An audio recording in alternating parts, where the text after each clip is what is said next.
Well, originally I'd been told that we were going to Chad to do a series of feature stories because it was one of the countries that we hadn't really covered in depth until then. The trip, however, coincided with what had become a huge influx of refugees and Chadian returnees fleeing the sectarian violence in neighbouring Central African republics. So what we had from the outset was basically this juxtaposition between covering the chaos and the suffering in these refugee camps alongside the serenity and the beauty of Chad's natural environment and its wildlife. So we were covering both things, and I think, you know, I'd had experience in refugee camps before going to the two biggest ones in Kenya, but the thing that I remember about the Zafe Transit Center, which is where we filmed most of our coverage of the refugees, was the wind and the dust. It was just relentless and it got everywhere.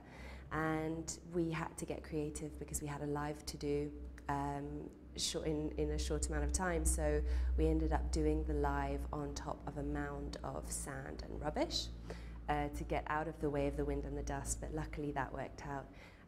But the conditions there were very, very difficult for the people in that camp, and I think the most heartbreaking part of the whole assignment was meeting and speaking to some of these children who'd been separated from their parents along the way and were staying in some of these centres. We met quite a few of them, and their stories were particularly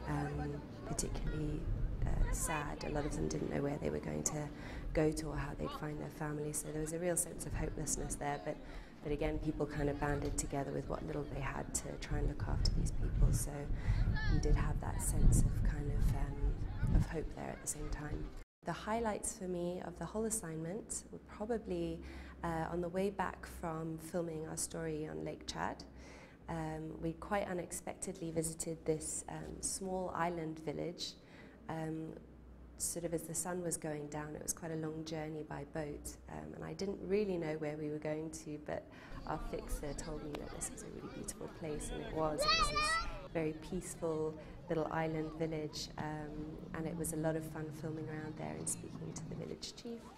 And so that was really lovely. And then I think probably the best bit was on the way back as we kind of glided across Lake Chad as the sun was going down on this tiny boat, and everybody just felt very quiet and it was very peaceful and serene, and I was just looking around thinking, this is quite a cool job that I have.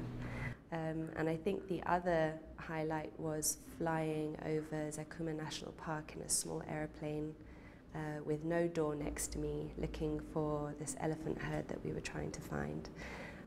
That was a lot of fun. I think my cameraman JP stomached the dips and turns and twists in that aeroplane a bit better than I did. I think I was on the verge of being quite sick by the time we landed. And then I wouldn't quite describe it as a highlight, but being made by my cameraman to get up on a horse to interview one of the rangers and trying to control this horse and at the same time speak French and listen and understand what this ranger was telling me was definitely unexpected, but it was quite a lot of fun as well.